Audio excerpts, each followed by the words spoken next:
right away. Good afternoon. I'd like to call the Human Services Committee meeting to order. I'm Jan Burdick, Chairman, and we will start with the Pledge of Allegiance, please. Pledge allegiance to the flag of the United States of America and to the republic for which it stands, one nation, under God, indivisible, with liberty and justice for all. Thank you. Can we have roll call, please? Mrs. Burdick. Here. Mrs. Ricketts Wales. Here. Mr. Barnes. Present. Mr. Bissett. Here. Mrs. Hanchett. Here. Mr. Healy. Here. Mrs. Root. Here. 7 present, and we have a quorum. Thank you. And I need a motion to approve the agenda today, please. Root will make that motion. Hanchett will second. All in favor? Aye. And that's carried. And then we need a motion to approve the minutes of October 15th, please. Ricketts Wales. Hanchett will second. Any corrections or comments? All in favor? Aye. And that's carried. And then we will welcome Anita Masson, Director of Office for the Aging. Welcome, Anita. Thank you. The first thing on our agenda today is the monthly report. A few things I'd like to highlight. The telephone calls at the front desk, I've highlighted this monthly for you, but we are up 2,212 in September versus 1,888 the previous month, and the same month last year at 1,643. So the calls continue to increase at our front desk. Our home care, our housekeeper and homemaker personal care, so PC level 1 and PC level 2, those numbers are up as well. PC level 1 is 1,018 units of service versus the previous month at 863. And PC level 2 is 312 units versus 250 the previous month. Those are just a few things to highlight. Are there Anita, any? can I just ask you, do you know why there's such a huge increase? That's like almost 200 people more.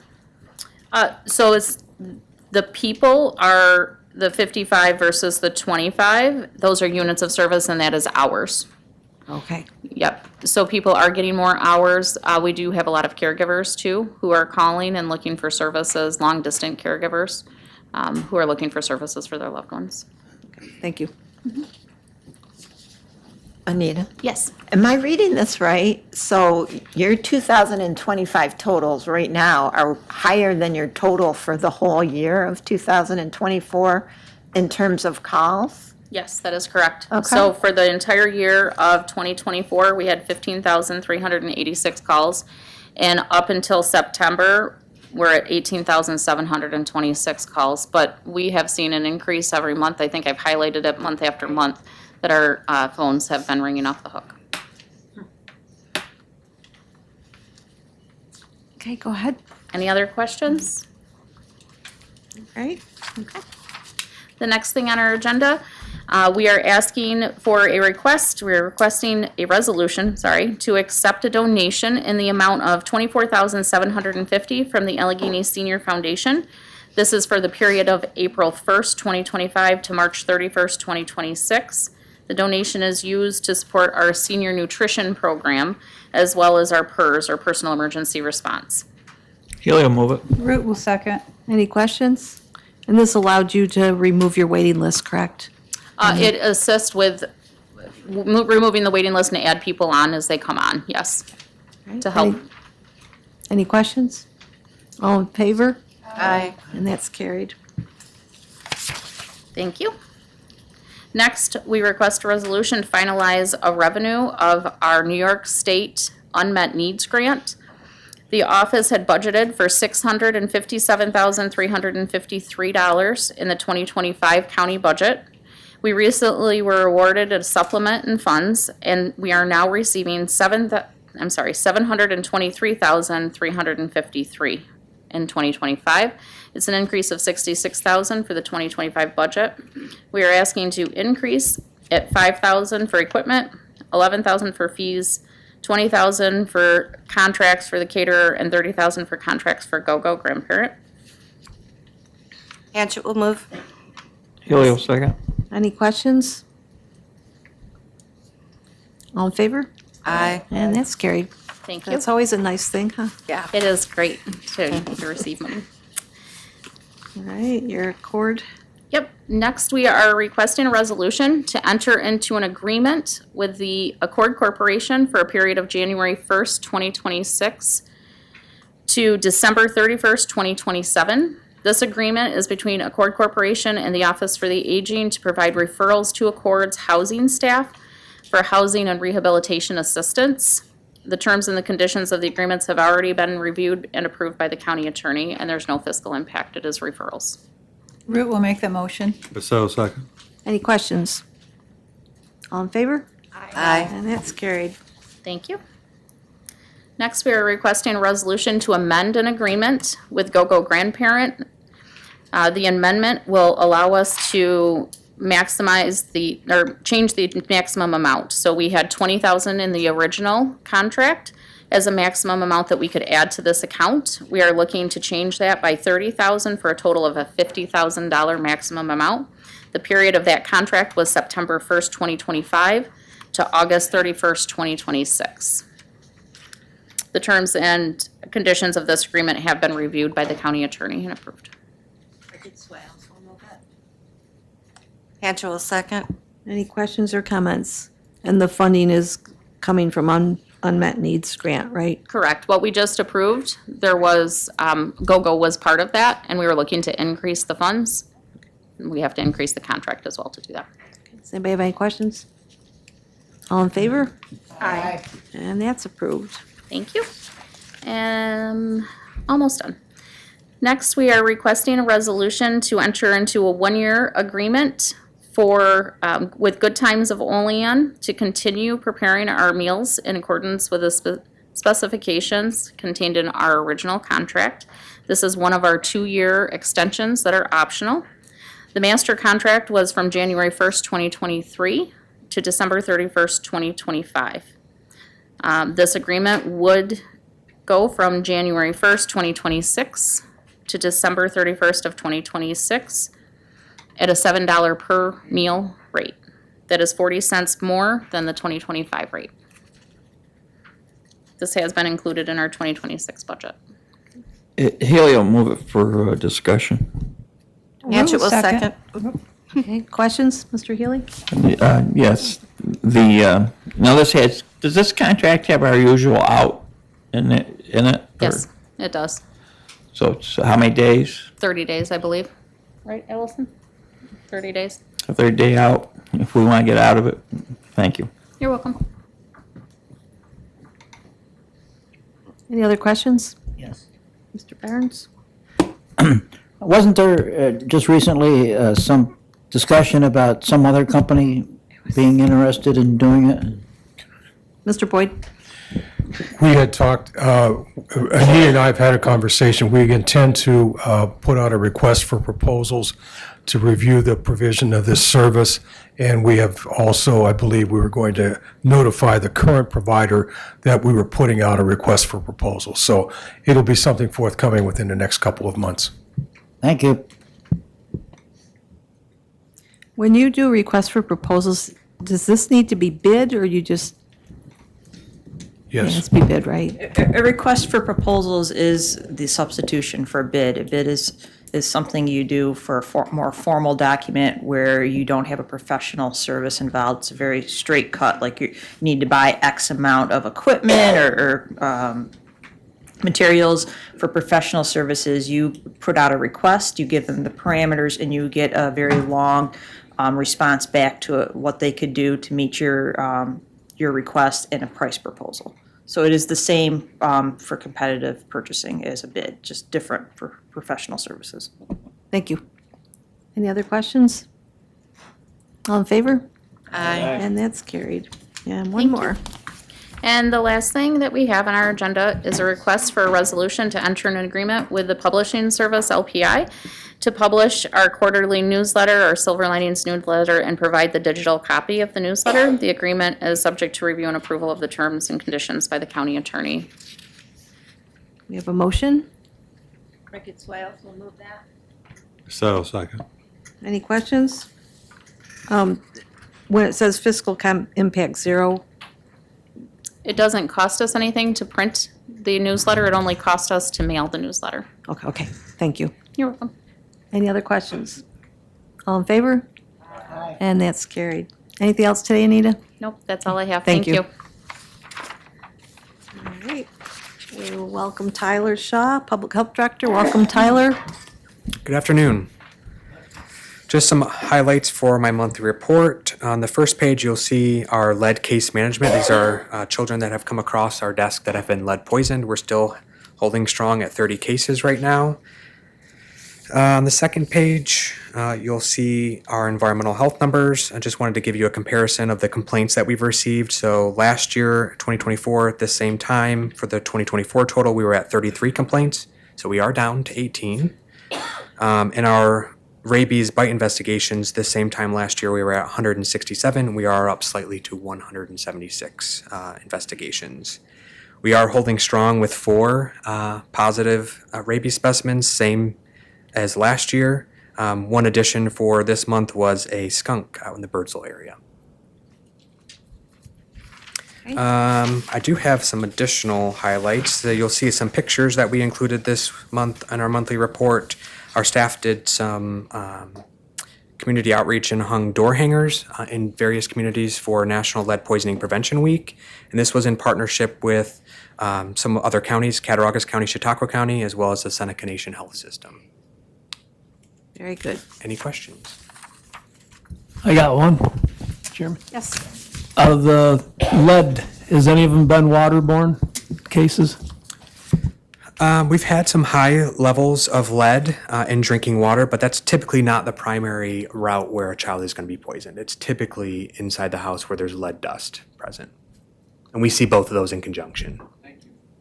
Any other questions for Tyler before we move on? All right, we'll go to your MOEs. First one is a request for a resolution for our engineering review services, and this is for our residential sewage disposal program. So just to give you a little background on that, residents who have private sewers, if they're requesting a new sewer or a replacement, our staff does the field work, writes everything up, sends it to an engineer for signature and review. All right, can we have a motion to accept Haley will that? move it. Second? Angela will second. Okay. Any questions? All in favor? Aye. And that's carried. Last but not least is our Nicholson's Pharmacy Consultant Agreement. We've had this agreement for many years, and they oversee our medication distribution, approve our formularies, check our inventories to make sure quality control is happening, and then if we need to dispose of any medications, they help with that as well. A motion to approve that. Ricketts Swales. Second? Haley will second. And any questions? All in favor? Aye. And that's carried. Anything else to say, Tyler? That's all. Thank you. Thank you. Mr. Horan, Commissioner of Social Services, welcome, Don. Good afternoon. Starting off with the monthly report, we'll see HEAP change drastically. It's still closed. It did not open at its traditional November 1st opening date. Due to the governmental shutdown, we're still waiting for the state to give us a date for opening up the HEAP season. Code Blue is 0 right now, but we expect to see that go up due to the weather that we're having. We are placing people under Code Blue now. So we're using the local motels to take care of that. And we did have a jump in our number of children's entering into foster care. We had 4 cases and we brought 7 children into care. And then I have to apologize, on the second page at the bottom, we forgot to put down the number of non-custodial parents. There was 16 for the month of September. So, any other questions on the monthly report? Any trends that you wish to highlight? I'm sorry, was that? Any trends you wish to highlight? Nope, they're pretty much constant. Our numbers are still constant. I don't foresee anything except for the ones like Code Blue will go up, HEAP will go up, and the only other one is daycare. Daycare continues to fall because we were closing the cases, we didn't get enough money. But now we have a new allocation, so we are speaking with the state about openings up and taking some more cases. Thank you, Dan. Yep. rumors that are flying is about the SNAP requalification. How is that going to affect your office? I did hear that. That was coming from USDA. I have not heard anything from the state on that because of the fraud that they have found at the federal level. I'm kind of waiting for state direction on that. So we're more concentrating on the ABOD requirements right now. So, Thank you. Keep us informed. All right, we can go to request to fill. okay. Request to fill caseworker. This is in our foster care unit. This is for our adoption home finder. They assist in opening up new foster care homes and getting them certified. Root will make a motion. Have a second? Any questions? All in favor? Aye. And that's carried.